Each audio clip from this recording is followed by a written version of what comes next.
Foi no Barroco que a ourivesaria teve o seu apogeu. Produziram-se nesse período joias de todos os tipos e de grande valor, como também artigos diversos como armaduras, objetos de adorno e de uso religioso. A prata foi destinada mais para a mesa e os ourives se destacaram nesse setor. A ourivesaria atingiu prosperidade na Europa e até mobília de prata maciça era produzida.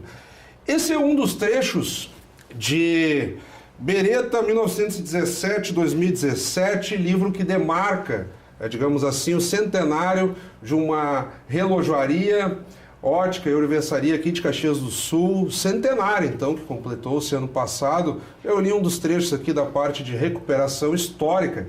Este livro organizado, então, pelo senhor Walter Beretta, que é, digamos assim, o patriarca que dá prosseguimento a essa tradição familiar, e a professora Vera Zátera também, que fez então essa parte mais de pesquisa. E quem ajudou nos bastidores é a esposa do seu Walter Beretta, a dona Beatriz Beretta. É uma honra tê-las conosco, e até com essa provocação que nós poderíamos ter chamado para cá o seu Walter, mas não, chamamos a dona Beatriz para ter uma perspectiva bem feminina do processo de constituição do nosso patrimônio do comércio aqui em Caxias do Sul, e que geralmente essas grandes figuras são ligadas ao caráter masculino, né? É o grande empresário, é o seu Eberle, é o seu Randon, é o fulano e tal, e nós aqui temos as mulheres que vão contar essa história. Então é uma honra tê-las conosco. Obrigada. Obrigada. Um prazer estar com você também. Então, assim, ó, nós temos uma pesquisa muito longa, que no jornalismo nós temos assim, quando há um objeto ali de análise, que para a professora Vera Zátera seria especificamente a história centenária, eu sempre posso falar então relojoaria, ótica e, para me referir a Beretta, sim, qual que é o mais adequado? Relojoaria e ótica? Sim. Que eu disse ourivesaria antes também. Mas ela foi. Foi também. Acho que vale. Começou como joalheria. Qualquer uma dos termos tu não vais errar. Tá, joalheria e ótica, para ficar mais claro para quem está nos acompanhando. Ok. Aí a professora Vera faz o que no jornalismo nós chamamos de dar aquele molho, que é a contextualização histórica, a origem de cada ponto, para não ficar aquela história crua, assim, quase como uma biografia. Então eu gostaria que aí vocês falassem bem mais do que eu fiz nessa abertura, desde a origem, do porquê de fazer o livro, do processo de pesquisa, o envolvimento da dona Beatriz nesse processo, que eu não sabia, e acredito que as pessoas no lançamento também não se deram tanto por conta disso, e que aqui no programa nós vamos procurar detalhar melhor. Exatamente. Começa você? Não, começa você. Vamos lá. Na verdade, nós conversando num momento social, eu e ela colocou dessa vontade de que a casa teria em comemorar os 100 anos de trabalho de várias gerações, e eu me coloquei à disposição para ela de que eu poderia fazer esse alinhavo, vamos dizer assim, essa junção de imagens e de contexto, para que se tornasse um livro memorável realmente dos 100 anos, né? Então, ela ficou responsabilizada para conseguir a documentação familiar, que era uma coisa que eu não teria condições de procurar. E é difícil, né? É difícil, até porque 100 anos foram transcorridos, e era normal, não é só da questão da família deles, mas sim era normal na nossa região que as pessoas não guardassem os documentos. Foi uma pena, porque a gente poderia ter elucidado mais coisas se os documentos estivessem disponíveis. Mas ela conseguiu bastante no sentido da própria família, da trajetória do seu Anselmo, que depois ela fala, e das gerações que vieram em seguida, que foi o seu Júlio, o Walter, e agora já está na 4ª geração, né, que são os filhos da Beatriz e o Walter. Uhum. Tá? Já aí com uma perspectiva de inserção no comércio caxiense bem diferente. Sim, já nos também shoppings. Né, exatamente. Que antes tinha aquela figura do centro, que infelizmente o centro ficou muito inseguro, então nós vemos as relojarias e óticas praticamente escondidas em grades, com vigias na frente. Então, o sujeito olha aquilo, nem quer entrar na loja, né? E E o até- shopping já tem uma perspectiva mais convidativa, né? Até o próprio público que compra esse tipo de objeto, vamos dizer assim, não é o mesmo que está nas ruas hoje do centro da cidade, né? O centro da cidade inibiu muito, né, a presença de público. Exatamente. Virou, na verdade, um Exatamente. espaço de passagem e menos de parar nos lugares. Para, daqui a pouco observar uma vitrine Sim, e tal. exatamente. O sujeito não vai comprar às vezes não vai comprar um relógio agora, ele vai ficar olhando, até que um dia compra, né? Exatamente. Amadurecer. O cara ideia. fica parado olhando, quando vê alguém, o assalto ali já na frente da vitrine. É. Triste dizer isso, né? É verdade, é verdade. Mas, de qualquer forma, o meu trabalho, vamos dizer assim, na execução do livro, foi todo o layout, que é uma delícia fazer, né? Até porque o objeto é maravilhoso, né? E historiar os aspectos históricos mesmo da ourivesaria, da joalheria brasileira, da relojoaria, das joias, e eles também tiveram um bazar. Esse bazar vendia objetos estrangeiros na época, né? Que eram cristais que vinham da Tchecoslováquia, da Áustria, tinha porcelanas chinesas, tinha miniaturas que vinham do Japão. Quer dizer, eles tinham uma variedade muito grande no início do trabalho, da história, vamos dizer assim. Até os anos 60, 80,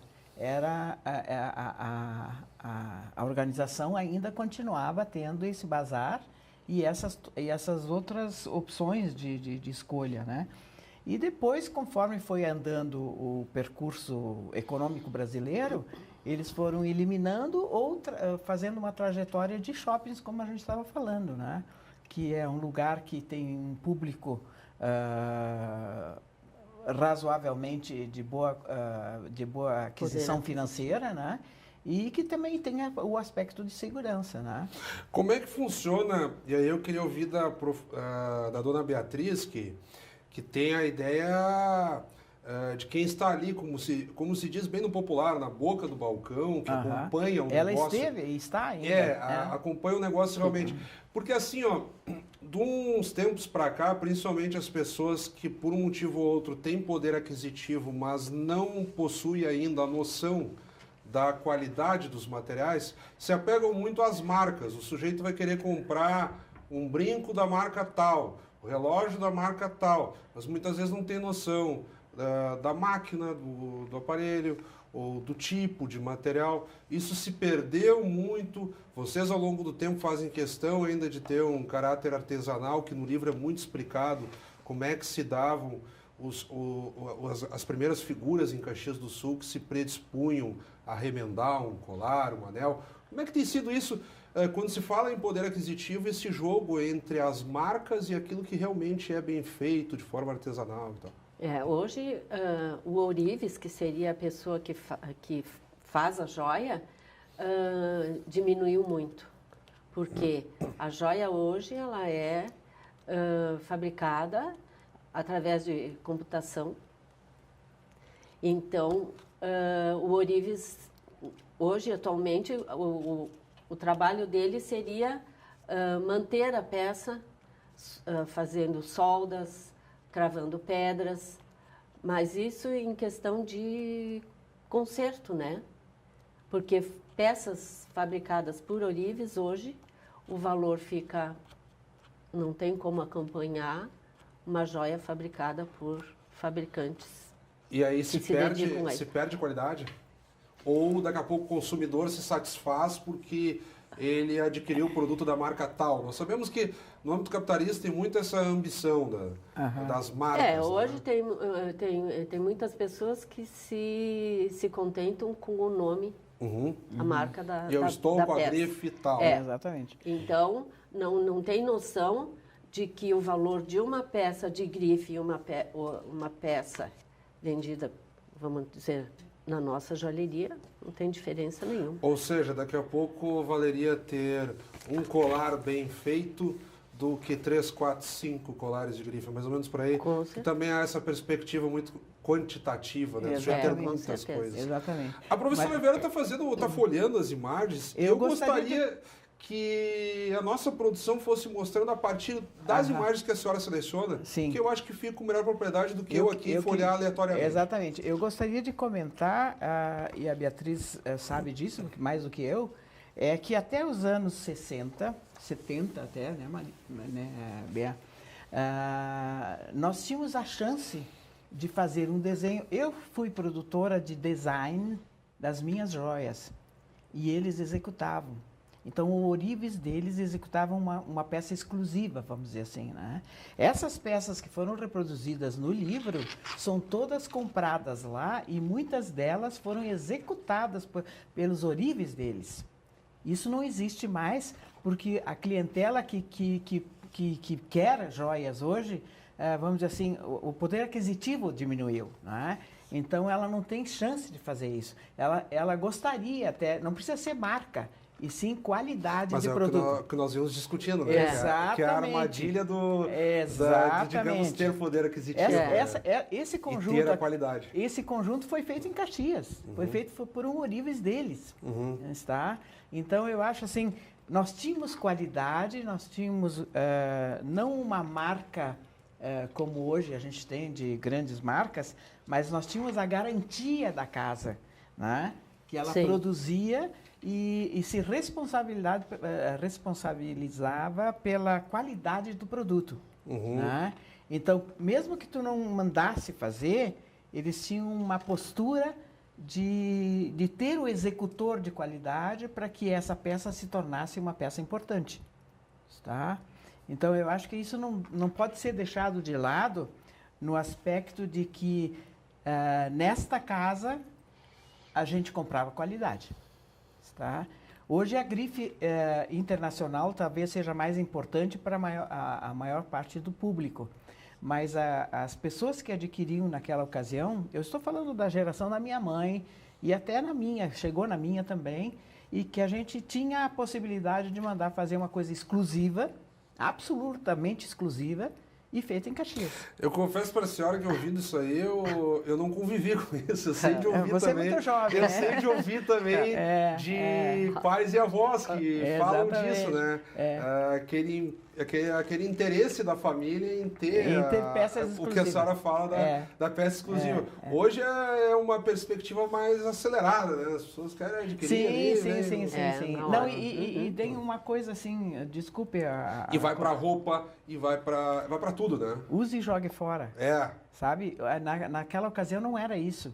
Já era perpetuada, né? Era passada de mãe para filha. Né? Está. Essa peça, por exemplo, que está na capa, foi passada de mãe para filha. Meus pais vão ter algumas histórias. Exatamente. Eu já não peguei então mais. Eu acho assim, são quase que dois mundos. É isso aí. Quase que dois mundos, né? Então, eu acho que a Beretta teve essa qualidade, vamos dizer assim, teve essa presença dentro de Caxias, no sentido de ter feito todo esse produto, e esse produto existe, porque essas joias não foram desfeitas. Não. Elas estão na segunda ou terceira geração. E o livro também traz isso. A vinda lá dos precursores da família Beretta num cenário de crise da Itália, que fazem uma passagem por Buenos Aires, na Argentina, e vem parar aqui em Caxias. Por que vir a Caxias? Como é que foi o estabelecimento disso tudo, embora esteja no livro? São muitos dos que estão nos acompanhando ainda não leram. Então, eu gostaria que a dona Beatriz explicasse um pouco dessa trajetória, dessa saga de dificuldades, trocas de nomes, o parente que adquiriu do pai, que se juntou ao irmão e que daí produzia joias, depois já não produzia, aí agregou relógios, depois desistiu, voltou. Quer dizer, a relojaria Ótica Beretta não é bem assim. Esse espetáculo que o pessoal vê foi uma série de idas e vindas até se constituir. E com adequação ao novo também, porque nós estamos aqui falando num tom meio saudosista das joias, mas também vocês se adequaram e tem lá devidamente as peças mais populares, como queiram, para o sujeito que procura isso, ou seja, a loja se modernizou e se manteve forte. Então eu gostaria que a senhora fizesse uma recuperação dessa... O seu Anselmo, que seria o bisavô do Walter, ele veio da Itália. Walter, seu marido. Isso. À procura de uma nova vida. Ele veio da Itália, se estabeleceu nos Estados Unidos. Achando que não iria conseguir o que ele pretendia, ele retornou à Itália e, como era uma época muito difícil, ele resolveu aventurar novamente. Veio para os Estados Unidos, teve uma filha. Dos Estados Unidos, ele ouviu falar da América do Sul. Ele veio para a Argentina. E na Argentina nasceu, então, o seu Júlio, meu sogro, pai do Walter. Não ficou muito na Argentina. Da Argentina, ele veio para o Rio Grande do Sul, que ele ouviu que seria uma terra que teria uma projeção de vida melhor. Ele veio para Antônio Prado. Lá nos campos de cima da serra. Como Antônio Prado, naquela época, devia ser muito pequeno, né? Ele resolveu vir a Caxias e aqui se estabeleceu. Olha aí. Como a família dele na Itália já tinha uma origem em orivesaria, ele tinha esse perfil, né, de trabalhar com peças em artesanais, ouro, digamos assim. Então ele se estabeleceu aqui, ali na Avenida Júlio. Ele foi o precursor, com a esposa, Augusta. Como ele faleceu muito jovem, ela tomou as rédeas da empresa e assim continuou com... A mulher. A mulher, com 3 filhos. As mulheres é que mandam, não adianta. Não. Elas que seguram a barra. Naquela época não era comum, né? Uma mulher levar à frente Isso é muito legal. Um negócio dessa envergadura. Eu só queria né? complementar nessa fase que Ali dentro está da aparecendo, segunda geração Beretta. Por um acaso, aí com compartilhamento de documentos. Exatamente. Salvo-conduto, é o precursor do passaporte. Exatamente. Eu só queria recordar dessa fase da Dona Augusta, que os imigrantes italianos, quando vinham para cá, o máximo que eles traziam era a sua própria roupa e alguma peça de joia, que normalmente era o relógio de bolso do masculino. Com a correntinha. Exato, com a correntinha. E elas traziam alguma corrente com uma medalha ou com alguma coisa nesse sentido e o brinquinho. Era o que traziam de lá para cá. E aqueles relicários com o retrato. Mas aí o relicário também poderia ser o pingente, no caso. Claro, né? já era suspensa. Era já o próprio pingente. Mas a partir daí, o que era importante aqui no início era a aliança. Porque a aliança significava o casamento, né? Claro. Tá? E a partir desta fase, quando entra na fase do seu Júlio, já tem uma outra conotação. Tem objetos de desejo, vamos dizer assim, feminino. Por exemplo, ai meu Deus, a pulseira escrava, por exemplo, foi objeto de desejo da população feminina de Caxias durante vários anos. Sim. E eles confeccionavam essa peça. Eu vou achar ela para você, mas independente disso, eu só queria comentar isso, que no início não era joias como hoje se tem a conotação assim de enfeite, de broches, etc. e tal. Era quase que o banco caseiro, né? O banco de resguardo de valor, que era o relógio para o masculino, a aliança e os brinquinhos e o cordão feminino. Tá? Então, eu não queria interromper. Essa era a escrava que eu falo. Tá aí, ó. Essa é a escrava. E era feita por Orives. Era feito por Orives na casa deles. Né? Esse é o conceito, e aí tem aqueles... Aqui não teríamos espaço para isso, mas... Enfim, aqueles críticos lá da indústria cultural. Sim. Que geralmente quando se critica o capitalismo, as pessoas pensam, mas então o cara é comunista. Não é isso. Não tem nada a ver. É a banalização da técnica, a banalização do produto, que muitas vezes fica até mais caro, mas perde qualidade, ou o contrário. É isso que vocês estão falando aí, né? Então essa peça era para senhoras, E as borboletinhas ou as mosquinhas eram para os jovens. Olha aí. Tá? Então eram objetos de desejo de uma certa fase, entende? E a casa produzia isso, ela, vamos dizer assim, dava a oportunidade de fazer esse tipo de coisa, né? Não quero te interromper na tua história. E eu acho assim que o nosso objetivo hoje, como já século XXI, o nosso objetivo como atendimento ao cliente. Divulgar no Facebook, colocar vídeos no YouTube, anúncios no Twitter. A gente continua o profissionalismo Claro. em atendimento personalizado, né? Vocês vão anunciar uma coleção, o pessoal vai compartilhar na página. Muda muito, né? Antes deviam ser os catálogos, hoje a postagem. Hoje é tudo modernizado hoje. No livro a gente tenta mostrar as imagens das pessoas caxienses. Lindas moças aí. Isso é do nosso arquivo histórico aqui. E elas que estavam usando as peças, no caso, né? Que eram, vamos dizer assim, a moda do momento. Tá? E depois chega a parte da ótica, e que eu acho que seria interessante que tu comentasse sobre a ótica, que ela até hoje é uma das partes fortes da casa, né? A ótica foi introduzida, teve um período bem anterior que tinha a ótica, né? Até o meu sogro, ele foi um dos fundadores da ótica caxiense.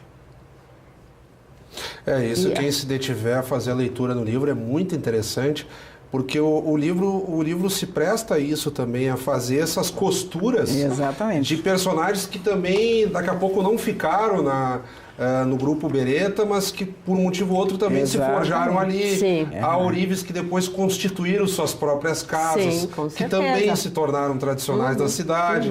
Então, ali vocês meio que constituíram um celeiro, né? Que foi se abrindo, né? É que depois da primeira mulher, eu estou insistindo, veio a segunda, que aconteceu exatamente a mesma coisa. Olha aí. O marido falece e ela agarra com unhas e dentes e continua o negócio, criando os filhos, que é a tua sogra. Mas ela casou. Ela fez magistério, mas ela não trabalhou como professora. Depois que ela casou, ela se introduziu na loja e acompanhou o crescimento também. E ela era uma pessoa muito determinada, muito dinâmica nos negócios. Esse hoje já é difícil, imagina o preconceito da época, né? Mas sabe que a geração... Eu acho que nessa época da minha sogra já não era tão estranho. Era a geração da minha mãe, no caso, né?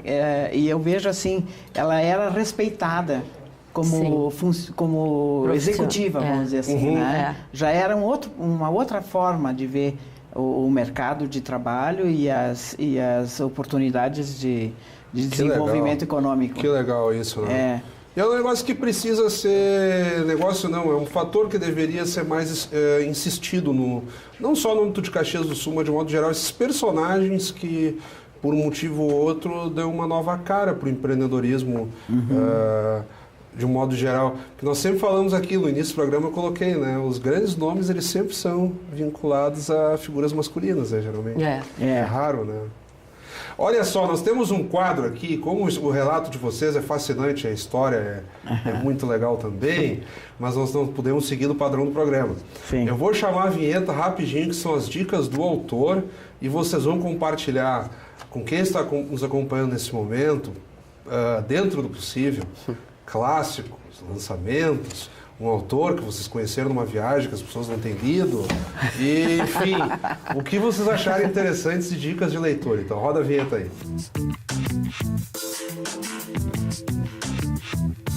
Nas dicas do autor, então, estamos recebendo aqui, digamos assim, as duas autoras da obra centenária da Ótica e Relojaria Beretta, aqui em Caxias do Sul, a professora Vera Zatra e a dona Beatriz Beretta. Eu vou pedir que rapidamente cada uma de vocês compartilhem uma dica de leitura com quem está nos acompanhando neste momento pelo canal 16 da NET. Independente do assunto. O que vocês quiserem. Tá ok. É para já ou é para Pra daqui a pouco? Pra já, agora. Daqui a pouco uma história dos tempos e vamos tirar do ar. Eu indico a leitura do Prataria Gauchesca, que foi lançado há 1 ano e meio atrás, que é o conjunto ou a súmula de toda a história que eu investiguei sobre o gaúcho, a sua maneira de se vestir, a maneira de cavalgar, a maneira de usar os apetrechos de mate e de montaria. E eu recomendo. Bom, e que foi pauta aqui no Café com Letras, a senhora esteve foi. aqui, já está nas redes sociais, então fica mais fácil. E eu ainda digo que está em todas as bibliotecas de Caxias. Olha aí. E se eu puder alargar um pouquinho, eu acho que eu tenho um outro livro que é indispensável à leitura, que é Figurinos de Vindima, que é toda a história da festa da uva. E temos aqui na Casa de Leitura do Legislativo também um exemplar. Esse está em todos os colégios e todas as bibliotecas de colégio, é claro, né? Está e em todas as bibliotecas disponíveis em Caxias. Isso é muito legal. Eu acho que também é uma obra que deve ser vista. A biografia ainda mais agora que estamos em véspera, né? Cultura italiana e festa da uva, muito legal. Dona Beatriz Beretta também não vai escapar da dica de leitura. Aí. Ela me tirou a minha dica, porque eu tive o prazer... Mas tudo bem, dá um enfoque diferente, não tem problema. Assim, eu tive o prazer de todo esse tempo que a gente teve contato na elaboração desse livro, que para mim é um prestígio. Conheci a Vera muito mais intimamente e o prazer de nos tornarmos amigas. E eu indicaria esse livro, essa coleção dos trajes das vindimeiras, que é uma obra muito linda. Está disponível para consulta aqui na Câmara, quem quiser. E eu tive o prazer de ganhar de presente. E nós temos aqui também, brevemente, isso é uma parte legal, do ponto de vista de pesquisa, como jornalista me senti bem contemplado, as fontes, o processo de entrevistas está aqui devidamente detalhado. Uma biografia breve aqui de autores conhecidos da nossa cidade, álbum comemorativo do 75º aniversário da colonização italiana no Rio Grande do Sul, editado pela revista O Globo, pessoal. Ali a revista O Globo, pessoal que não conhece, vale a pena também, de 1950 também, se pegar a provocação e ir atrás do que foi a revista O Globo. Colônia de Caxias, Mário Gardelin e o Frei Rovírio Costa. Frei Rovírio Costa, que foi patrono da Feira do Livro de Porto Alegre também uma vez. Mulheres proprietárias, histórias e vida, nós destacamos aqui o papel das mulheres, Lorraine Giron e Heloísa Bergamaschi, e por aí vai. Então nós temos aqui algumas dicas também de leitura no próprio livro Beretta 1917-2017. Nós estamos estourando mesmo, 1 minutinho para liquidar tudo. Falando bem no popular. Então eu vou pedir que de forma breve vocês se despeçam. Foi um privilégio, de novo, poder conhecer agora pessoalmente a dona Beatriz Beretta e a professora Vera Zatra, que já é amiga do programa. Exatamente. Já frequenta mais. De qualquer forma, eu agradeço a oportunidade de novo, né? E eu recomendo a leitura do livro até para conhecer, porque atrás disso tudo, depois da leitura essa toda, você vai conhecer mais um pedaço de Caxias. É verdade, é isso aí. Você consegue ver o consumidor, mas consegue também o elaborador, né? Então, e o comércio também, Então, eu agradeço a oportunidade que eles me deram e espero que tenha saído a contento. Baita provocação aí. Dona Beatriz. Foi um prazer ter participado do teu programa, te conhecer pessoalmente. E eu acho que é um prestígio a gente ter podido mostrar a obra e fazer parte da história da cidade. Para nós também, eu gratificado aqui de ver a senhora praticamente emocionada aqui, fazendo esse relato.